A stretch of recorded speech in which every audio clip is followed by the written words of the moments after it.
Halo teman-teman, apa yang kalian pikirkan tentang anekdot? Tahukah kalian, awal mulanya anekdot sebenarnya sesuatu yang dilarang atau tidak boleh diketahui oleh banyak orang, alias tidak boleh dipublikasi. Mengapa? Karena memang isinya menyatakan kebenaran atas ketidakbenaran yang terjadi. Sekalipun belum tentu loh kita memahami maknanya dengan tepat. Nah, untuk itulah kita belajar tentang anekdot agar mampu memahami maknanya, strukturnya, dan membuat anekdot. Teman-teman, saya punya video yang pendek tapi sangat-sangat menarik.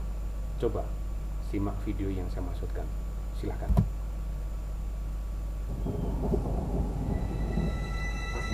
Some call me nature.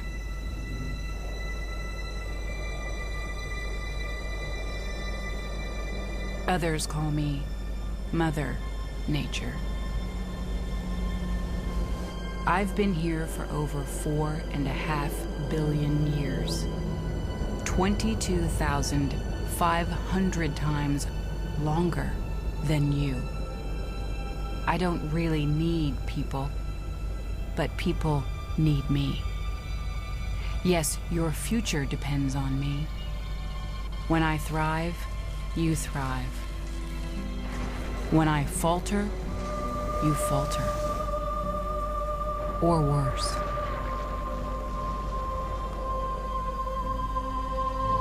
But I've been here for eons. I have fed species greater than you, and I have starved species greater than you. My oceans, my soil, my flowing streams, my forests, they all can take you or leave you. How you choose to live each day, whether you regard or disregard me, doesn't really matter to me.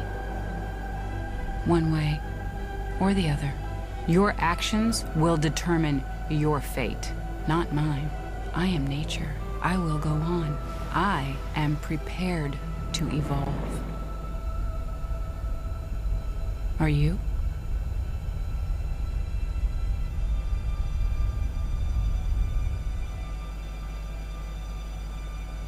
Teman-teman, itulah value utama yang saya tawarkan kepada kalian. Berdamai dengan alam. Kalian, angkatan 2020, di Plito 10 Sosial. Mari teman-teman, lewat bahasa dan sastra Indonesia, kita muliakan alam dengan cara bertindak cerdas dan bijak terhadap alam semesta yang semakin merana karena keserakan manusia, karena keserakan kita. Tentu saja value-value yang lainnya tetap kita pakai dalam penilaian proses. Tetap kita hidupi. Kejujuran, tanggung jawab, kerjasama, sikap rendah hati, dan nasionalisme. Tetapi, value utama tadi, berdamai dengan alam, akan menjadi tema besar kita selama 1 tahun ke depan dalam pelajaran bahasa dan sastra. Oke teman-teman, secara lengkap tujuan belajar teks anekdot kita di semester awal ini ada 4 ya. Yang pertama, agar kalian mampu mengevaluasi makna tersirat dalam teks anekdot. Lalu yang kedua, agar kalian mampu mengonstruksi makna tersirat dalam teks anekdot. Dan yang ketiga, agar kalian mampu menganalisis struktur dan kebahasaan teks anekdot. Dan yang terakhir, agar kalian mampu mencipta atau membuat teks anekdot. Mengevaluasi dan mengonstruksi makna tersirat, menganalisis struktur dan kebahasaan teks anekdot, dan kita mesti mampu membuat, mencipta teks anekdot. Itulah tujuan dari belajar teks anekdot. Baik, sekarang kita masuk ke tujuan yang pertama, mengevaluasi makna tersirat dalam teks anekdot. Bagaimana caranya? Ada yang tahu jawabannya? Iya, jawabannya adalah membaca. Mesti membaca dengan sungguh-sungguh dan penuh pemahaman. Sungguh-sungguh artinya mampu menghubungkan judul dengan isi, mengerti keterkaitan bagian pembuka, isi, dan penutup. Pemahaman artinya mampu menghubungkan isi dalam teks tersebut dengan teks-teks lainnya atau kejadian-kejadian nyata. Itu penting teman-teman. Mengapa? Sebab beberapa teks punya penafsiran dalam memahaminya. Artinya, bisa jadi kita salah sangka, salah tafsir karena pemahaman kita tentang isi teks tersebut kurang, bahkan sangat kurang. Dan kita semua tahu bahwa tingkat pemahaman seseorang ditentukan oleh kemampuan penalaran. Kita dapat memahami dan mampu menalar dengan benar karena belajar. Konkretnya dengan membaca dan membaca buku-buku atau artikel-artikel pengetahuan yang berkualitas.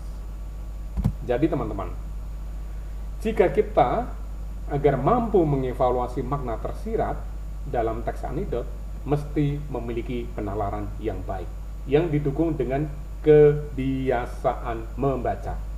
Sebab dengan memiliki budaya membaca, memiliki kebiasaan membaca, kesukaan membaca, maka kita akan kaya pemahaman. Kita akan kaya cara berpikir dan penalaran yang bagus.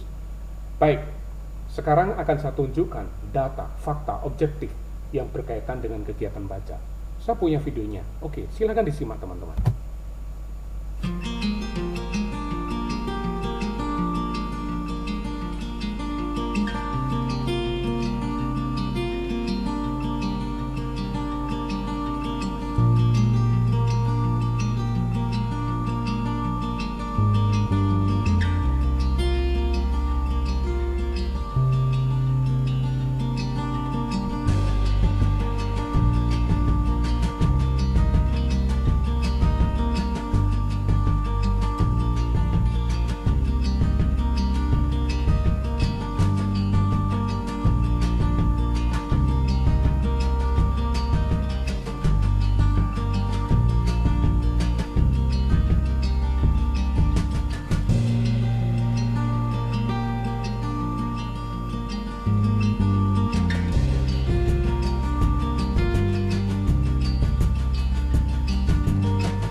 Luar biasa bukan teman-teman? Dampak negatif dari malas membaca sekaligus dampak positif karena memiliki budaya baca. Oke teman-teman, apa itu teks anekdot? Sebenarnya sebelum kita membaca teks anekdot, yang menjadi prasyaratnya adalah memiliki kebiasaan membaca. Ini penting agar mampu memahami isi dan akhirnya mampu membuat teks anekdot. Sebab apa? Teks anekdot itu berupa wacana teman-teman. Wacana itu bisa tulis, bisa non-tulis. Non-tulis itu bisa lisan, gambar, suara, film. Yang pendek yang berisi cerita berdasarkan kisah nyata. Tentu yang menarik. Kisah tentang seseorang, tentang tokoh penting. Nah, isinya kebanyakan berupa kritik, sindiran, ejekan. Tetapi ada juga loh yang bernuansa reflektif dan religius. Jadi boleh dibilang teks anekdot itu bersifat ambigu. Secara fisik, teks tersebut tidak mengenai si A, tidak mengkritik si A, tidak menyalahkan si A, tidak mempersoalkan si A. Tetapi pembaca bisa memahaminya bahwa teks itu menunjuk langsung atau bermakna pada si A. Bahwa si A itu yang salah, si A itu yang bermasalah, si A itu yang mesti dikritik habis-habisan. Nah, disitulah kekhasan, keunikan dari teks anekdot, bersifat ambigu, ambiguitas. Oke teman-teman, lalu apa tujuan dari teks anekdot? Teks anekdot digunakan untuk menyampaikan kebenaran, menyampaikan realitas, menyampaikan masalah, menyampaikan kritik, menjadi sarana kritik dan sindiran yang sangat efisien. Tentu disampaikan dengan cara yang segar, dengan cara yang menarik, dengan cara yang lucu. Sehingga apa? Bisa mampu mengubah keadaan, mampu mengubah perilaku manusia menjadi lebih baik. Oke teman-teman, sekarang kita masuk ke sesi diskusi ya. Jadi gini, ini penting untuk mempertajam, melatih pemahaman, penalaran kita tentang makna tersirat dalam teks anekdot. Bapak sudah siapkan sebuah teks anekdot yang sangat menarik, lalu lembar kerjanya, langkah-langkahnya untuk mengevaluasi makna tersirat. Nah, kalian silahkan masuk dalam kelompok yang sudah Bapak bentuk, silahkan klik link di Google Docs yang sudah Bapak siapkan. Nah, di sana silahkan kalian mulai membaca dengan sungguh-sungguh, membaca dengan penuh pemahaman teks anekdot yang sudah Bapak siapkan. Lalu nanti kita bisa berdiskusi di grup WA. Di sana kita akan bertanya jawab lebih lanjut. Sehingga tujuan dari pembelajaran yang pertama ini tercapai. Begitu ya teman-teman ya. Oke, terima kasih.